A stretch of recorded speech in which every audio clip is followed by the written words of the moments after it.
Welcome to Pop Culture Detective Audio Files. I'm your host, Jonathan McIntosh, and today we'll be discussing the hit television series Ted Lasso and exploring how it subverts established conventions in sports comedies. Yeah, that's when sports and art combine, as far as I'm concerned. All right, fellas, let's run it again. Let's go. But before we get into that, I just want to give listeners a brief introduction to this new podcast series. Just like our Pop Culture Detective video essays over on YouTube, you won't be hearing a lot of movie reviews, per se, as this podcast focuses less on whether a piece of media is good or bad, and is much more interested in looking critically at the sociological messages embedded in popular movies, TV shows, and video games. This means you can expect in-depth discussions covering a range of socio-political issues, including representations of race and masculinity. Now, in many ways, the audio series will be very much like our video essays on YouTube, only in a more casual format and with more voices contributing to the media analysis. So without further ado, today we'll be investigating the curious case of Ted Lasso. This is a bit of news from the other side of the Atlantic. AFC Richmond announced the hiring of their new manager, American football coach Ted Lasso. You're an American who's now in charge of a football club despite possessing very little knowledge of the game. I know that AFC Richmond is going to give you everything they got, win or lose. Or tie. Right, y'all do ties here. The series is a fish-out-of-water sports comedy starring Jason Sudeikis. But the show doesn't follow in the footsteps of many other popular sports comedies. So although movies like Caddyshack, Major League, The Waterboy, and Talladega Nights have come to sort of define the genre, Ted Lasso feels like a sharp departure from that classic sports comedy formula. Season 1 of Ted Lasso premiered on Apple TV in August 2020. The show began generating positive buzz almost immediately, with reviewers and critics jumping in to praise the show for being comforting and wholesome, and also for promoting niceness and kindness. But overemphasizing how nice the main character is can miss some of what makes the show truly special. So here to discuss why Ted Lasso is such a curious show, we are joined by two of our favorite media detectives, Felicia Lopez and Imran Siddiquee. Felicia Lopez is an assistant professor at the University of California, Merced in the Department of Literatures, Languages, and Cultures, where her research covers a wide range of topics, including indigenous history, culture, language, and of course, media. She is currently teaching a class called Latinx, Chicanx, and Indigenous Representations, where she analyzes some of the common tropes and archetypes in film, television, and literature. Thank you. It's a pleasure to be here with you. Imran Siddiquee is a writer and filmmaker challenging systems of domination. Their writing on white supremacy, patriarchy, and popular media has been published by The Atlantic, Bitch Magazine, BuzzFeed, Liberty Hub, and others. They are currently the communications director at Black Star Projects, home of the Black Star Film Festival, and Scene Journal. Thank you. So nice to be here. Now, I just want to add that both Felicia and Imran have been script advisors on my Pop Culture Detective video essays since the beginning of that project, and their help has been invaluable. It has made every video 1,000 times better, so thank you both for that. Yeah, of course. And it's exciting to be here for your inaugural podcast. Such an honor. Thanks for inviting me. So we're here to discuss Ted Lasso. And for the purposes of this show, we'll be focusing on Season 1, even though Season 2 premiered in July 2021, but we're going to save that for a future episode down the road. So the first thing I'd like to talk about is how you became interested in this show, because it is not something that I was, at least initially, interested in at all. You know, I heard that there was a sports comedy. I think I saw the trailer or some of the posters, and I kind of went, yeah, I have no interest in this. And I think that, you know, the reason for me was that, you know, it seemed like, oh, I know what a sports comedy is. I know that formula, and I've seen enough of those kind of things. So I think, you know, I went into it expecting a sort of Will Ferrell style sports comedy, and it just isn't like that at all. And that was a pleasant surprise. Going into watching the show, I did think I would like it. I'm not a big fan of sports movies in general, but that this came recommended by friends, Jonathan as well recommended it to me. I knew that they would not steer me wrong. I knew that there must be something positive about it. And so, you know, I got to say I wasn't disappointed. Yeah, well, similarly, I mean, I think one of my friends told me about it, said I should watch it. I watched the trailer or I looked at the poster actually, and I was like, Jason Sudeikis in a sports show. I don't want to watch that. I put it off for almost a year. And even then, I will say I started watching it more with my like pop culture analysis brain, thinking like, okay, here's a show where I'm going to watch it because it's a bunch of men, you know, and I'm going to analyze it and maybe help Jonathan with a script, you know, someday. You know, and then I started watching it. I got into it. You know, speaking of Jason Sudeikis, I have seen a lot of really, really bad comedies.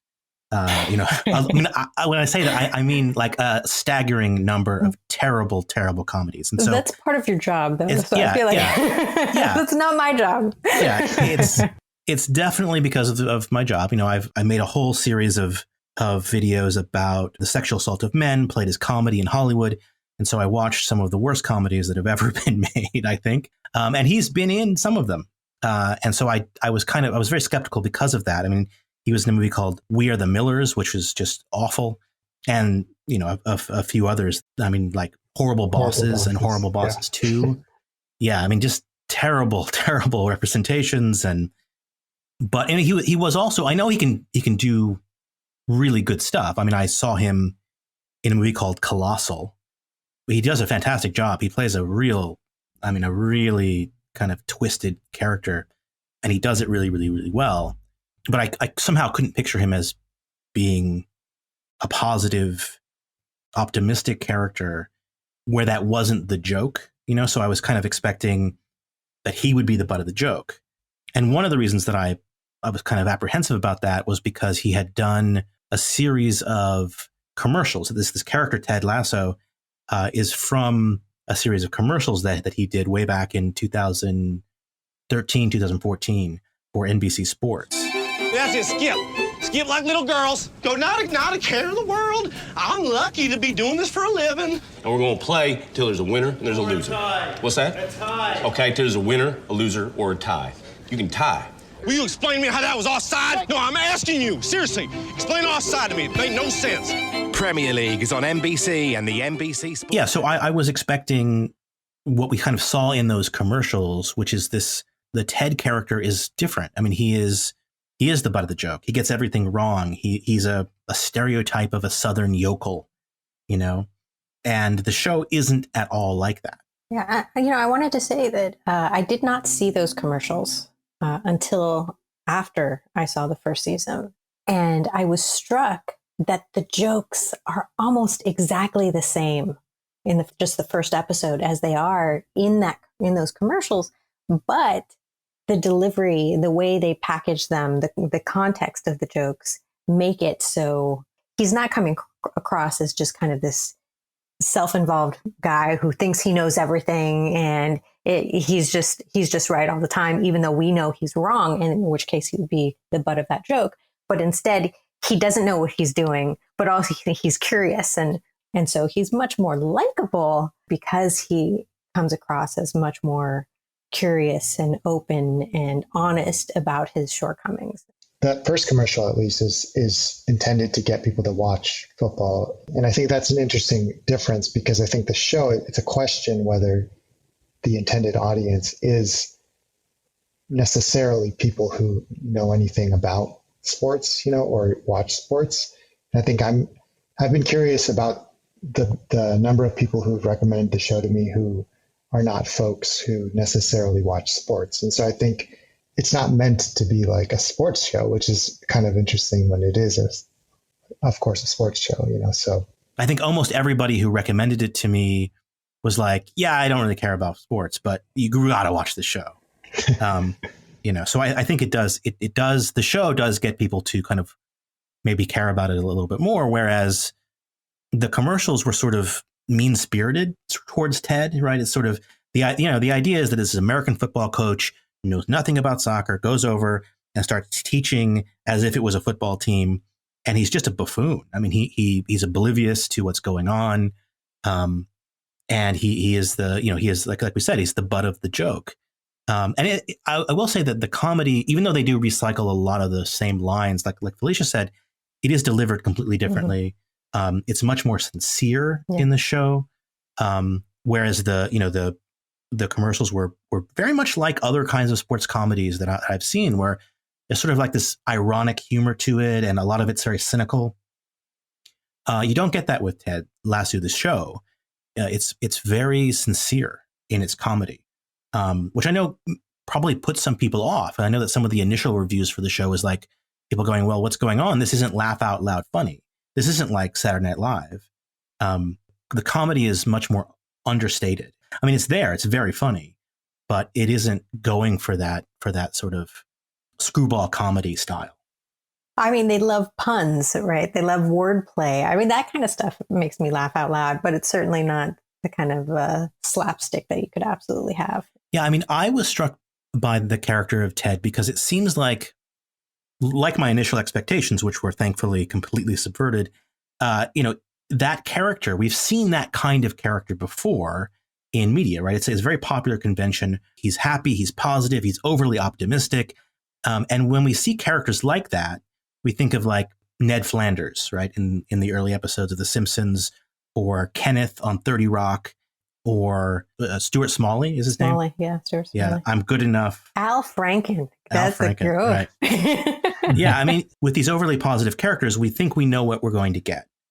And that's because I think they sort of fall into two camps, usually. The sort of overly happy, positive attitude being on one hand, being a trick, sort of a manipulative, sinister trick. Like they really have something dark underneath. And we're just waiting for the other shoe to drop, right? So there's that representation. And then on the other hand, there's the sort of the representation where where they're the butt of the joke, that they are naive and foolish and one-dimensional. They're sort of like a doormat, right? And so you kind of expect one of those two things to happen, because very rarely is there an adult male character who is empathetic and hopeful and sincere, and that isn't a joke. The comedy, it seemed like it was gonna go there, and then it didn't.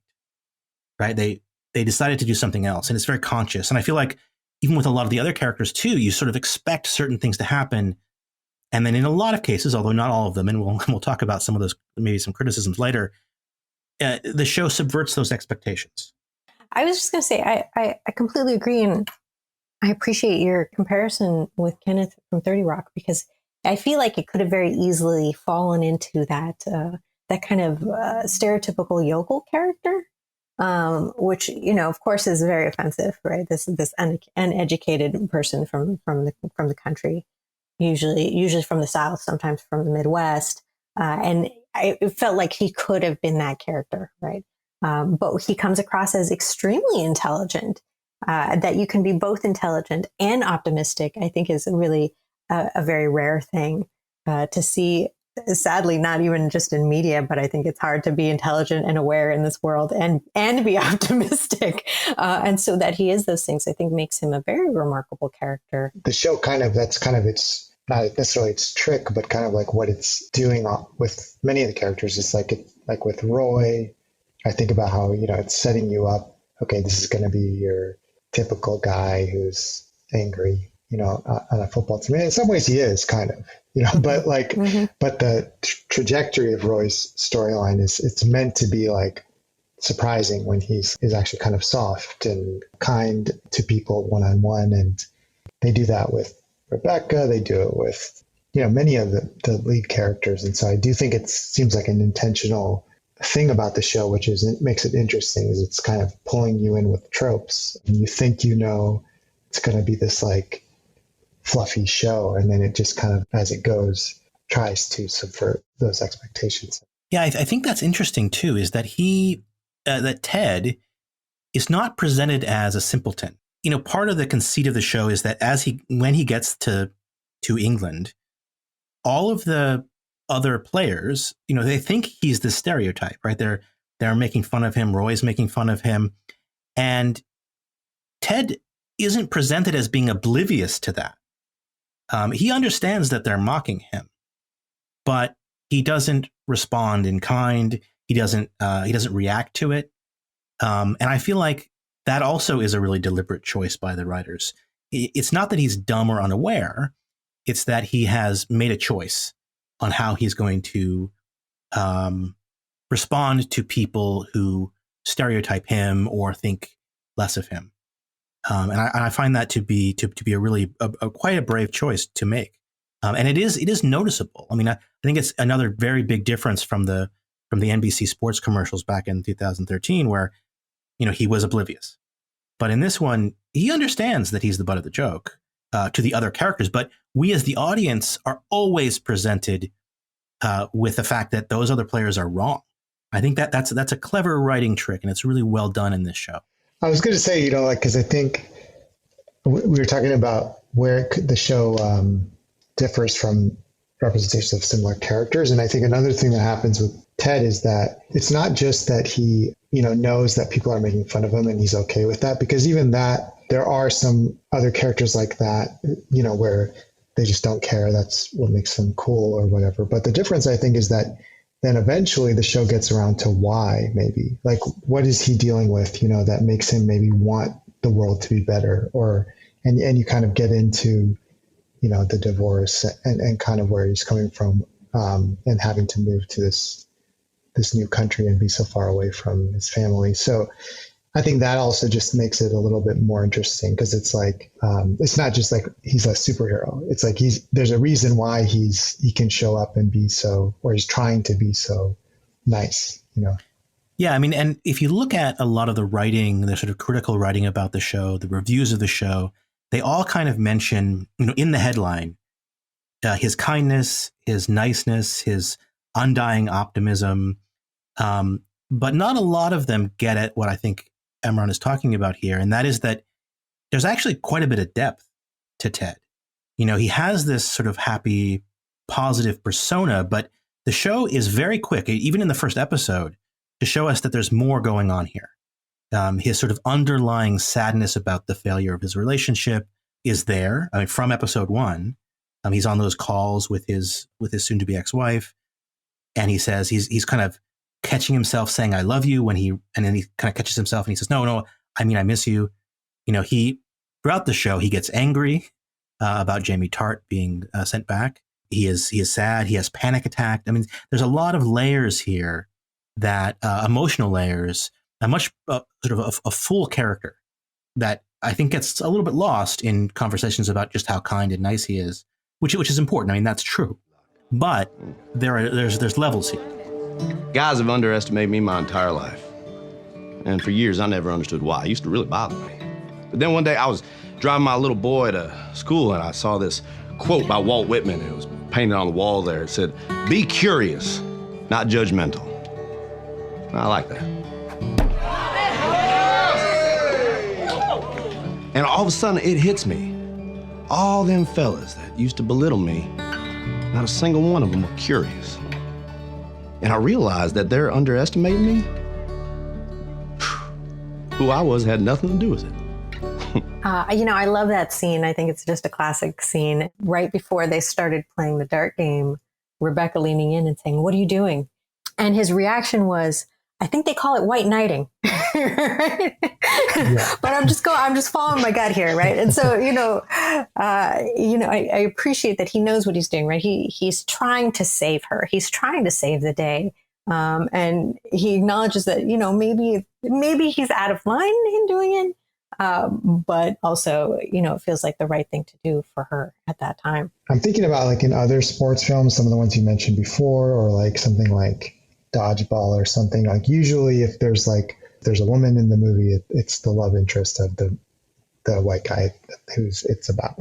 And so the way he's going to win her over is by doing some sports thing or some aggressive challenge to the man who hurt her. And so I think the way that the show is slightly different is the way that Ted ultimately actually, wins Rebecca over fully, or where they become really good friends, not because necessarily the darts moment, which is important, but it's because Ted is affirming Rebecca's perspective and just saying like, that's real. And I just thought that's, in the context of these sports shows is also different. Yeah. I mean, he's playing darts. I mean, they're showing the dartboard and the them throwing the darts and so on. So it is kind of this sort of sports thing, but the real weight of that scene, like Imran was saying, is what Ted is saying. And he has this whole speech about how the people who make fun of him his whole life They were just sort of assuming they knew who he was, which is very much what the show is about, right? It's about us sort of assuming, oh, we know what this kind of character is like. But in fact, there's many more layers to it. And so he says, they may have asked questions if they were curious. Questions like, have you played a lot of darts, Ted? Right? And he throws one and hits the bullseye or something, So it's that he wins the day by being right about Rupert and sort of explaining almost like the premise of the whole show. And it comes back to what we were talking about earlier about Ted's character not being the butt of the jokes, is that he is this character who is not judgmental. He is curious, just like that quote that he shares during the dart game. And that's really why we're on his side.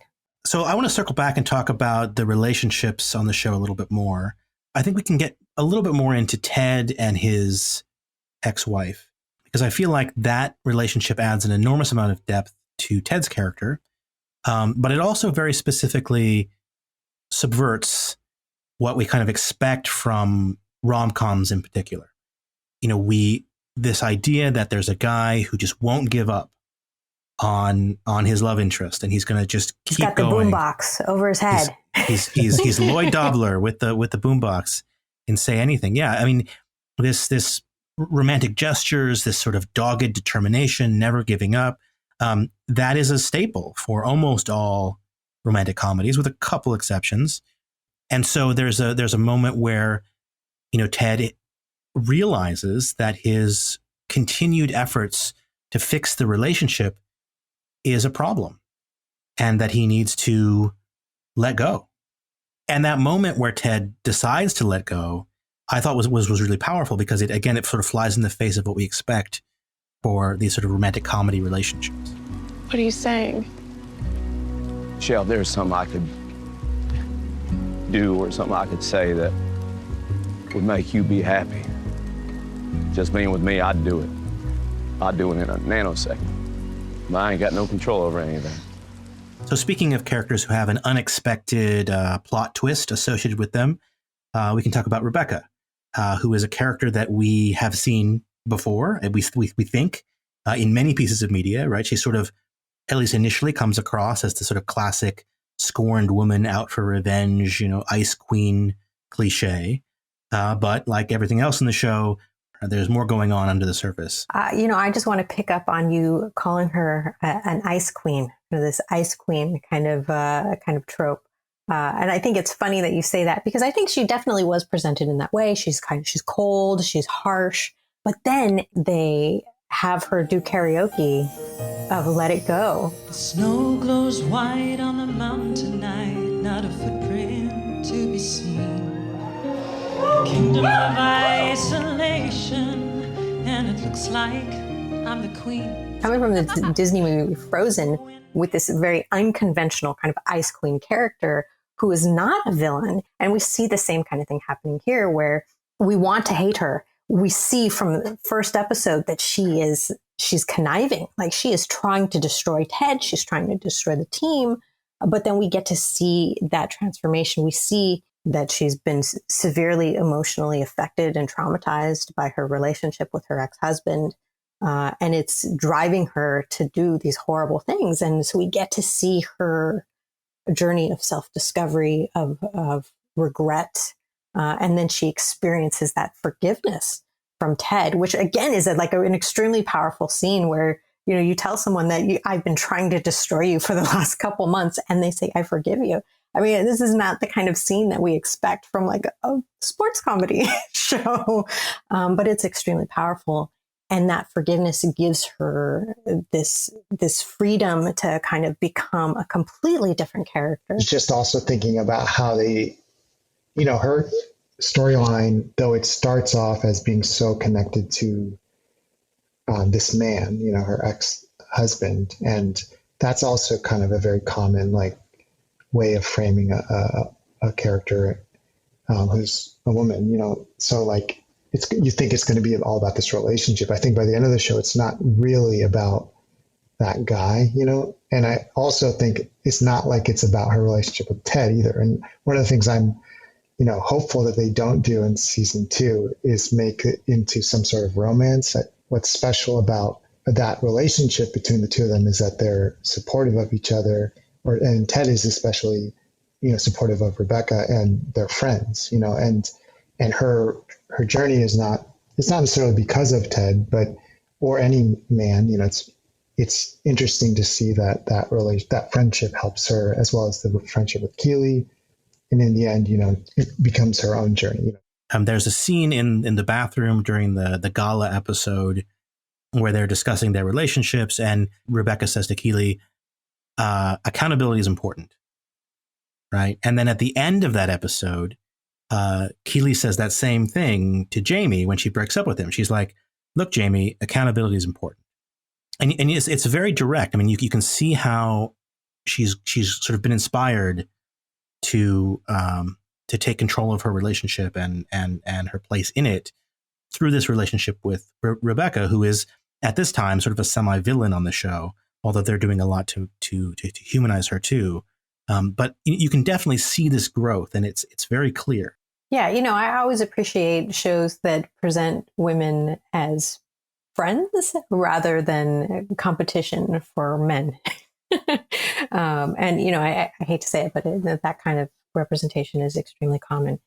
So we have two very strong women who are experiencing these moments of growth and learning, and not defining. And I think Ted actually says it at one point, a woman who's not defined by her relationships, right? And so, I think that's absolutely right in the case of Keeley and Rebecca both, is that they're not being defined by their relationships. And again, I think that's extremely unusual for women being represented in things like sports movies, where they're usually just a girlfriend or a love interest, or just kind of like this side character, this a small character.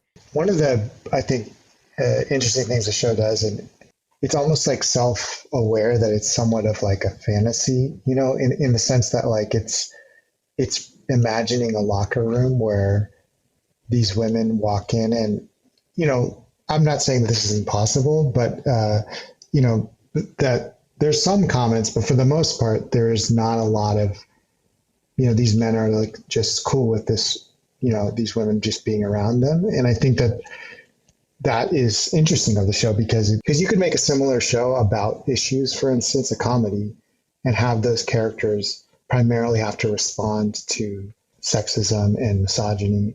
Now, I will say we can come back to this. There's a little bit of like girl boss feminism stuff happening, but we can come back to that.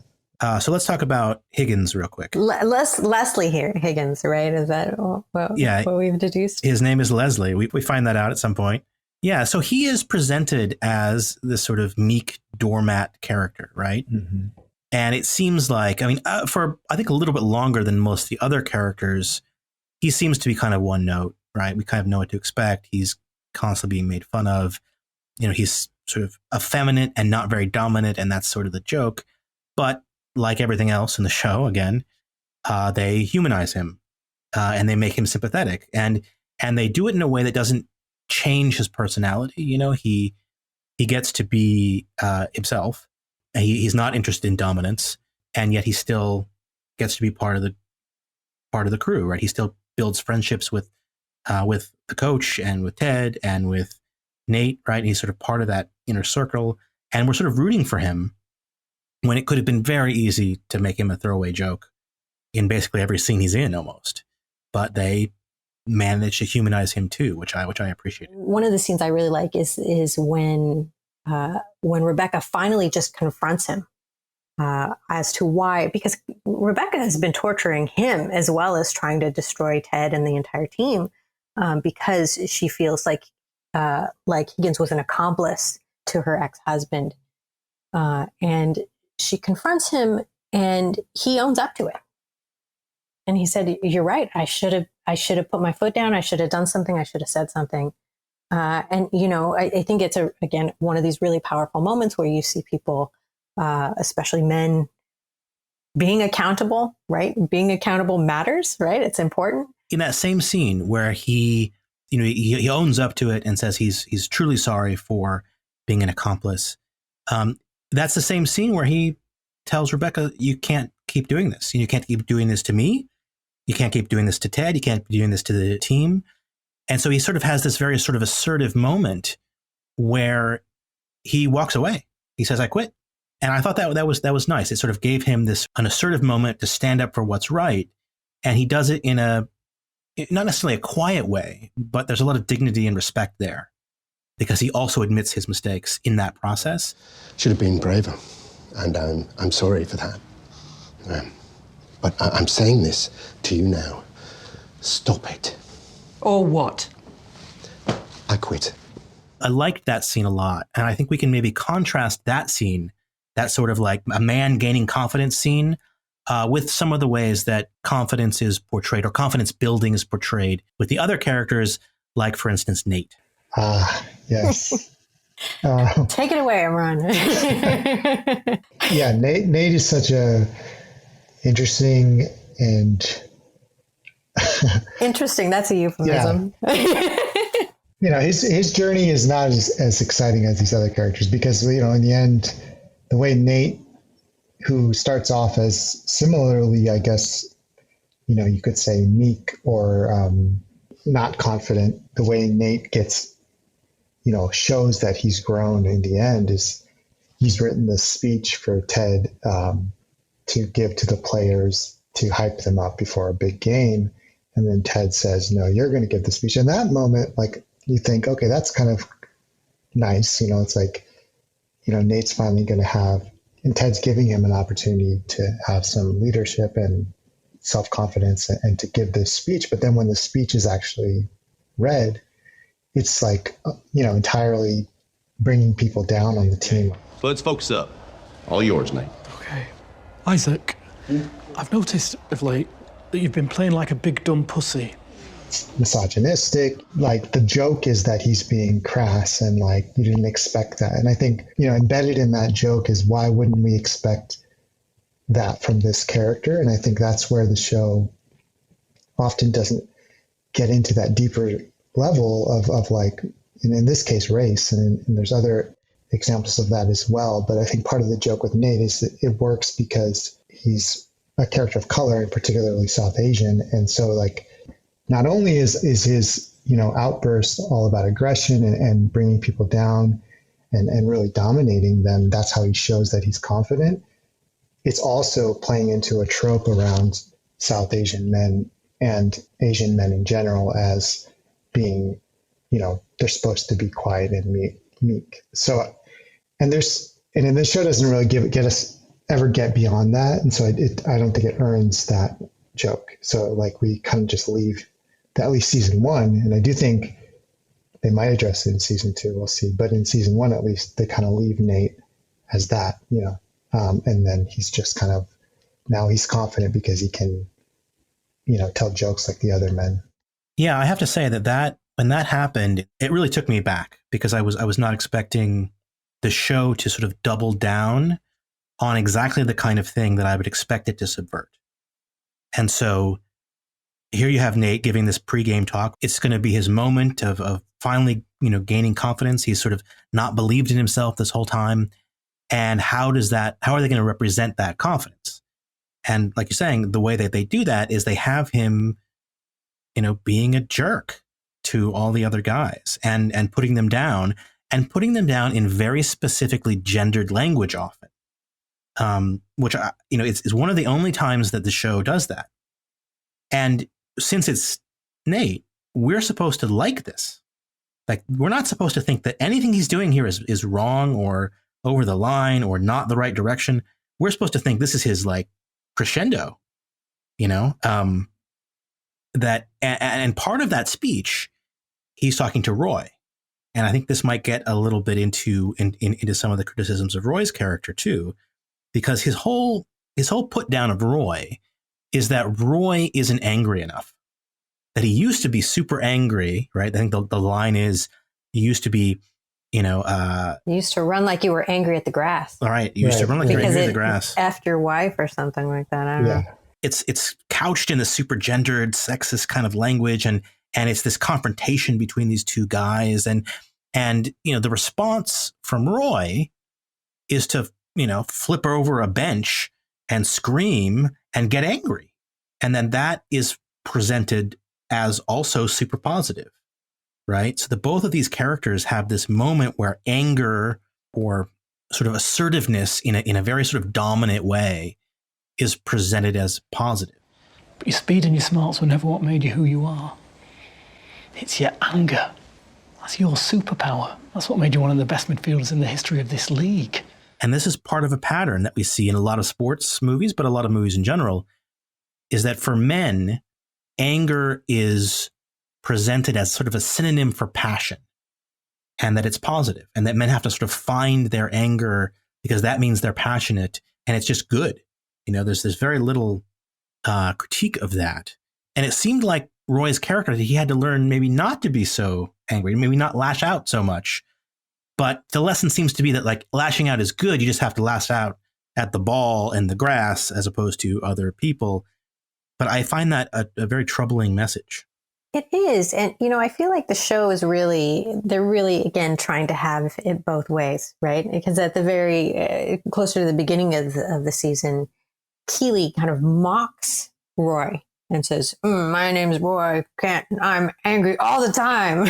I get paid to play a game. And he concedes like, wow, that was actually a pretty good impersonation of me. And so, it is kind of poking at this idea, like, why are you so angry? You have a good life. And yet it's still encouraging it, right? It's still saying that is how you show that you are virile, that you are strong, that you are capable at this game that is only for the strongest and the mightiest of man's men. Yeah, and that it's necessary to be good at your job. I think that's where the show, we were talking earlier about how it's not a sports show in many ways. I think it kind of gets caught there at the end. It's like a traditional way you would bring a sports show or movie to its end, is that the characters get revved up and then put it all out on the field, and then they're victorious, and it does subvert some of that in the end. But I think in these moments it gets kind of like caught between the two poles of like, if it lets go of that and then Roy actually learns to not be angry, and that's the lesson, then the writers have to find a different way of getting him his motivation back to play soccer or football. So, and I think that or to play well. And I think that's where there are some moments where they just kind of get stuck and maybe fall into the very tropes that they're critiquing. Yeah. So there's a character named Isaac who doesn't get a lot of screen time, except he has this one moment where he gets super angry at the TV that they're all watching in the training room, and he throws a chair and he just breaks the TV, right? This giant flat screen TV. And it's sort of a jarring moment, but it's again presented as a good thing because it's the team finally getting their motivation back. And then that moment sort of transitions into him getting to be the new captain of the team. And, Roy hands him the captain band and he says, never stop breaking TVs. And that's the show sort of tripling down on this sort of anger. Men's anger is good when it comes to sports or their profession. While anger isn't necessarily a bad emotion, like I don't want to say that anger is always bad. It certainly isn't. It's a human emotion. It's natural. It's normal. And it can be funneled into constructive pursuits where you can, if you're angry at injustice, you can change the world. But I don't think that it's presented that way here. It's presented as almost like a positive personality trait that is necessary for men to achieve anything, which I found disturbing and it's surprising for this show because I thought they wouldn't go there. So we're talking about some of the criticisms of the show. And so I want to talk about Sam and Danny a little bit. Coach, is it okay if I don't keep this? I don't really have the same fondness for the American military that you do. Oh, sure. Right. Imperialism. Right, yeah. Thank you, Coach. The show tends to focus very heavily on the white characters and their transformational arc. I mean, with the exception of maybe Nate, everybody else who is on the screen the most is white. That may be changing in season 2. I hope it does. But these two characters, especially Sam and Danny, are criminally underused because I think they have some of the best lines, and some of the best personas in the whole show. Yeah. And, I love Sam's character, and I really have high hopes for his character because at least what we know about him from season 1 is that he loves Harry Potter, but is also extremely critical of American imperialism. And I was actually a little concerned because here was Ted giving out army men and little army men to everyone. And I was like, oh my goodness. And so that we have Sam saying like, yeah, I'm not going to keep this. This is, this has different associations for me than it does for you.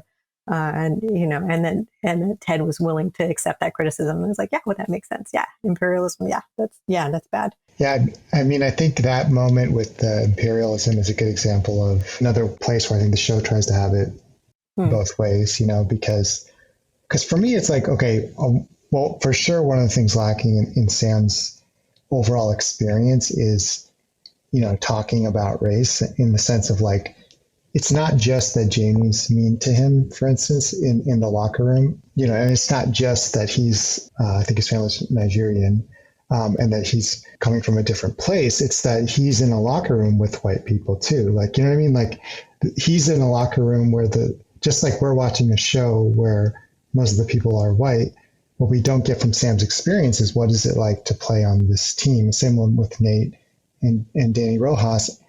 And the other part of that really stands out to me is like, it's also a matter of how they depict the white characters, because the white characters aren't that racist. They don't really do things that are racist. And that's, again, part of this fantasy. So there's elements of the fantasy that feel great. Like, let's say Ted wanting the world to be a better place, but then there's elements of the fantasy that are like, okay, but who does the fantasy serve?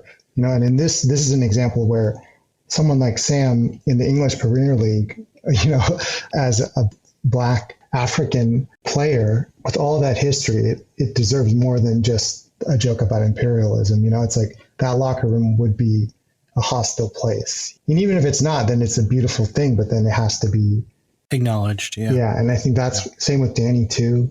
He just kind of comes in, he's like happy-go-lucky, and English is just clearly his second language, and that's kind of a joke at times, but it's like, would that be so easy for him? Would football be life, like be so easy? And I feel like they do hint at it, but again, these are moments where you can tell the perspective of the show is predominantly white. This thing where sometimes diversity or representation has its limits, because it's like, even if you have characters of color, women on screen, like, do you know what to do next? And I think, it struggles a bit there. Right. I do have to say I was relieved when Danny Rojas ended up on the show because, he wasn't there the first half of the season. And I was concerned because, I'm not a huge football fan, not by any stretch. But I do go through some time of having to wake up super early whenever the World Cup is going on. And so I'm familiar enough to know that there would be no way that they would have a league like that where they didn't have some Latinx people playing on the team. And so that was a good idea to bring the character of Danny Rojas on to the show. I'm going to withhold judgment too much until I watch season 2. But his character does seem very one-dimensional, does seem like Ted, very optimistic, but in a very shallow way. It's always weird because it's like when you see characters of color in a show that's predominantly white, sometimes you almost wish that they wouldn't even try, because it's almost like why they're here. You know what I mean? Like it's like in neon lights, like this is the Black character, and so now there's so much pressure put on that character and their storyline. And as they've shown in the trailers for season 2, is they are going to have more characters of color. I think that's the only way you can really, deal with this, is have multiple perspectives. And I imagine in season 2 they will address it. To Imran's point, there is this tendency to try to sort of envision what would football be like if it wasn't super racist, without acknowledging that isn't actually how it is. And we know that it isn't how it is because in England, just recently, there was a horrible racist uproar over some of the Black players on one of the teams. And, it was such a big deal and so horrific in terms of the sort of casual and overt racism towards these players that Jason Sudeikis actually wore a T-shirt with those players' names on it to the premiere of season 2. So at some point, there's got to be a reckoning about this because it's a real serious problem in sports in general, but especially in the Premier League. And so hopefully season 2, the show can start acknowledging some of these things. This here is my letter of resignation. I wrote it on the back of a takeout menu, but it's in an envelope and I signed it, so, it's legit. You listen to me, Coach Lasso. You are not going anywhere because we have work to do. Next season. Well, okay. All right, then. A lot of my response to the show is based on what I'm expecting from other shows. And I've seen so many of these comedies that when a show doesn't do something or subverts something in a specific way, especially when it comes to straight men, I'm just like, I sit up and go, what just happened? I haven't seen that before. I mean, in real life I have, but not in media. So certainly they can do things better. But for me, it's quite jarring and nice to see something different. Yeah, I'm just thinking of the scene with Roy and Ted, and Ted had bought books for all of the players. Roy is the only person we see. I think he's the only person we see actively reading that book from scene to scene, A Wrinkle in Time, which is a great book. I think they're talking about it, and Trent Krim of The Independent chimes in and says, "Oh, it's a book about this little girl who has to take on this leadership role." And Roy asks, "Am I supposed to be the little girl?" To which Ted says, "I'd like you to be." And it's this really kind of like a sweet moment where you can see that he bought him this book. He's trying to encourage him to take on this extra role. It's very kind of heartfelt. And in this situation, he's saying, "I'd like you to be a ball player like this little girl." And it's so ironic, right? Where we live in a society where like, "Oh, you play like a girl," is just this horrible insult. But he's saying, I'd like you to be the little girl. If you could, that would be wonderful. So very sincere. And, I love these moments where we see these male characters engaging with one another in a sensitive, honest, heartfelt way that's not knocking women and girls. that's vulnerable with one another as well. I like that Wrinkle in Time scene too, where he says, "I'd like you to be the little girl." And I especially like it because it's a direct contrast to that original, 2013 NBC Sports commercial that they did with the Ted Lasso character, because in that he is making gendered comments to put down the players. Mm-hmm. The show does not do that. And like Felicia said, it actually reaffirms that girls are a good thing to be, and that maybe these adult men, these professional footballers could aspire to be like these little girls, which is I think a deliberate choice. And again, something I have not seen happen in a show like this. Yeah, and I think that is such an important point. And it makes me think about like one of the things that I wanted to just put out there, and this is like more about how the show has been received than the show itself. And I find that like often the way that we position the show is that like what makes it substantial or unique is that men don't get these representations of how to be kind, how to be nice, how to be emotional. And there's some just challenge I want to put to that, which is that like the idea that men have to follow men is a limited conception, and that in and of itself does not challenge hypermasculinity, patriarchy. It actually reaffirms it. In some ways, the show is not telling us to do that, because that example is one where the show is saying maybe you don't have to follow a man. And I think in the second season, it might lean into that more. But I think I want to push back on Ted Lasso being the show to watch if you're trying to learn how to be better as a human, because there are other shows which you could have been following. And I think if it takes a white man to be the one to tell you, right, then there is something there. And I don't think it's the show's fault. Again, I think it's more about how we talk about media and praise things as like, that's the show that challenged toxic masculinity, not the one with the women in it or the one with people of other genders, of all genders. That's what I can't quite unpack about the shows. There's something about it, which the fact that it is men, the fact that it is sports, it's both why it's so good, but also why people are okay with saying it's good. You know what I mean? Like, if you take the same show and you put black and brown women, trans folks in the same environment, obviously they couldn't be, but let's say there was that fantasy show, would people be like, hey, what a challenge to toxic masculinity? You know, like, I don't think they would. Right. And I think there's a problem in that. What you just said reminds me of the fallacy that men or boys need strong father figures in order to learn how to be good men, right? That's something that is the conventional wisdom around masculinity and has been for a long time. I think it's completely wrong because, like you're saying, it assumes that boys can only learn how to be men from men. You know, they can only learn how to be a good person. They can only learn how to be their true selves by emulating and learning from adult men. You know, obviously that's ridiculous. It puts down and dismisses single moms, dismisses community leadership and all the other places that young boys learn. You know, young boys learn from everywhere. And, you know, there's no reason why men and boys have to, you know, like you're saying, see a man or specifically a white man playing sports in order to learn how to be a better person. You could learn that from anywhere. And I think that's a critical point. All these things point to, like, you know, can the show also grapple with beyond the individual experience, like the systems of oppression and the way they intersect?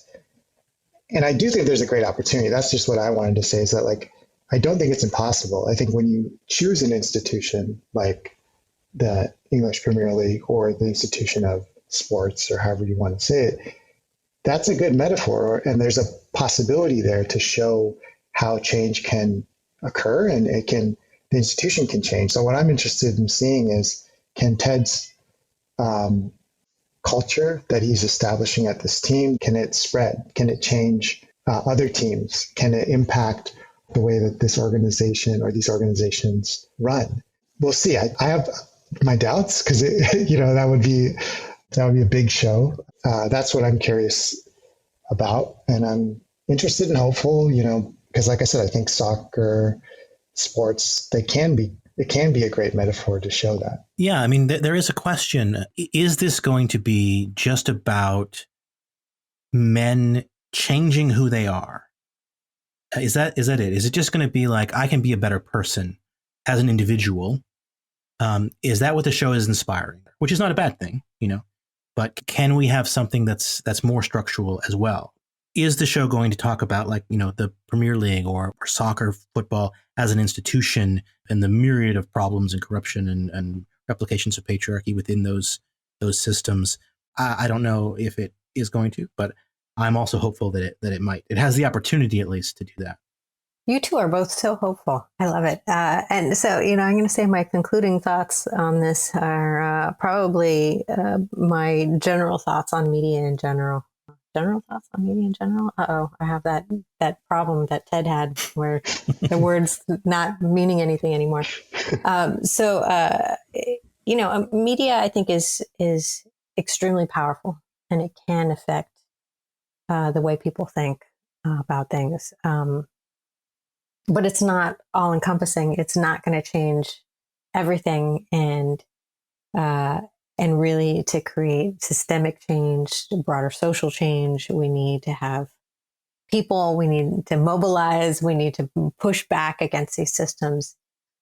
So can it change things? Yeah. But, you know, I think it'd be another straw, right? We just need to keep piling on those straws until we can break the back of these larger social systems that are in place right now. So am I hopeful? I think not as much as you all, but but I gotta have a little bit of hope, right? It's the Lasso way. Yeah, I mean, that might have been an unfair question because I feel like it might be too much to ask for one show, because it really doesn't have. It shouldn't be one show. It should be it should be many shows. It should be a culture of entertainment, and we can't put everything on one show. But we get so few shows that you walk away from feeling good. I mean, when I'm watching this show, you know, I have my critical hat on when I'm watching it, but I also feel good. I'm like, oh, this sort of reaffirms hope, and it reaffirms a lot of these really positive things that I don't see very often in media. And so, you know, it's sort of like, you know, we're just getting crumbs here, right? And so when we do get a good crumb, you know, we kind of want we kind of want to hold on to it and celebrate it a little bit. But, it doesn't mean that something is not deserving of examination and criticism. So I wanted to thank both of you for being here and sharing your thoughts with us about the show. I really appreciate it. Yeah, again, I just want to thank you, Jonathan, and thank you, Imran. It's been a pleasure talking to you both, and hopefully other people will enjoy hearing our conversation as well. Yeah, so fun. I could do this all night, I mean, we can go for another 2 hours if you really want to. But yeah, so thank you both for joining us, and I'm sure we'll have both of you back on the podcast very soon to get more of your amazing insights. And with that, we're going to bring this case to a close. It's important to note that all of our pop culture detective projects, including this one, are 100% funded by listeners or viewers. If you enjoy the kind of in-depth media criticism that you just heard, please consider supporting this project and all of our work over on Patreon. Just go over to patreon.com/popdetective to help us out. We have a whole bunch of other audiophile investigations in the works, including an episode examining the politics and underlying ideology of the MCU, if there is such a thing, an episode trying to piece together what the hell happened with the rise of Skywalker, and an episode analyzing Hollywood's representation, or rather misrepresentation, of black radicals on both the big and small screen. So make sure to hit the follow button wherever you get your podcasts from to make sure you don't miss out on those future episodes. Thanks for listening, and I hope you'll join us again next time.